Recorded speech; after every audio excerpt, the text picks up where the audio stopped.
of course, it's getting closer to the holidays. A lot of people are going to be shopping, and within that also comes a lot of burglaries. There was a report that came out that one report says that $130 million worth of stuff is stolen across the U.S. between November and December. Yes. What does that look like here in Scott County? So we do see increases in Scott County of thefts and burglaries that happen over the holidays. We're like most parts of the country in that respect. Okay. And how do you guys investigate that, and how has it maybe changed over the years? So I would not say that we've necessarily changed much over the years other than technology, and that is that a lot more people have cameras, security systems, and monitoring in their own homes, and that has helped us when those particular houses are hit. I had sent out FOIA requests to 4 different police departments in our viewing area, and what shocked me the most is the numbers pretty much didn't change much over the years. Yeah. Is that good or is that bad? Well, I don't know. To be honest with you, I don't know. We do see an increase around this time of year, and it is good in respect that it apparently is not getting worse, but of course we always want to see it get better. Yeah. And specifically, what types of things do you guys see are being stolen the most around this time? So that is another good question. I would say for the most part, these are crimes of opportunity, and what is being taken is particularly just things of value to be sold in order to get the cash. So most of the time, it is not necessarily a particular item that they're looking for. However, when on a regular basis, when people are coming to steal things from houses and cars, a big thing is always cash and guns. And of course, we've been being told from law enforcement for the last several years, lock your cars, things like that. A lot of people are going to be going out shopping, running in and out of multiple stores. What would be your reminder to people now? So a reminder from the sheriff's office would be to keep your items hidden. That includes what's in your vehicles, what's in your garage, and what is on your front porch. And if you can do that, that's probably 90% of it. These are crimes of opportunity, and you do not want to make the opportunity known to them from the street. Okay. And how does social media play into the opportunity for some of these crimes to happen? So social media is something that has happened in the last generation, and that is that people can stalk you on social media and stalk your property and your vehicle all at the same time. And they can do it rather quickly. And it gives them an idea of whether you're home or not, where you might be, whether you're on vacation, whether you're with family. People broadcast that stuff. They also include pictures of what's inside their home. So in the background of family photos, you can see other items that are inside the house and how the house is laid out. Got it. Earlier this year, there was a big story that broke nationally that was about these Apple AirTags and people using that to kind of assist with stalking and things like that. Have you noticed that as really a big issue in the Quad Cities, or what? How are people finding these opportunities otherwise here? So to be honest with you, I don't know how they would necessarily utilize that, but I can tell you that people who do these thefts, they get very good at their craft. Their craft is stealing from other people, and they learn how to do it better. And if they can get online and they can learn a little bit about you and when the opportunity is, they'll definitely take advantage of it. Got it.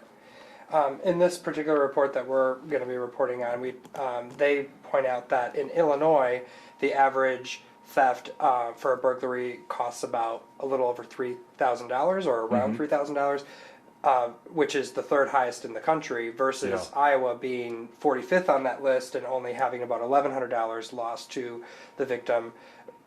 In your professional opinion, why do you think there's such a big disparity there? I think it is the way that the reporting is done. Okay. So that is something that we should always keep in mind, and that is when there is a theft or a burglary, in the initial report, there's an estimate of how much loss that there is. And that estimate is merely that, just an estimate. And frequently, when you go back and you get a sum total of the exact amount of the loss, it is frequently quite a bit different. And it's the same way with vehicle accidents and things such as that. In the reporting itself, that is truly where your biggest variables actually are. Okay. Talk a little bit about the age of the people who are kind of doing these crimes. I know, like, for example, with a lot of these stolen vehicles, we had been told a lot of them as children. Right. What is that similar in burglaries and breaking into homes and things like that? Yes. Typically, younger people are involved in thefts from vehicles. They tend to escalate from there with the intention of stealing more valuable items, and they tend to do that as they get a little bit more experience and get a little bit older. Always, though, you can estimate that somebody who is committing a burglary or a theft is somebody that is of the younger generation. And as an adult, I look at that and I we've had stories at our station where it seems like there isn't a lot that you guys can do because they are kids. So talk about the repercussions if one of these children happens to be watching this program. Well, they do enter the system just the same. Okay.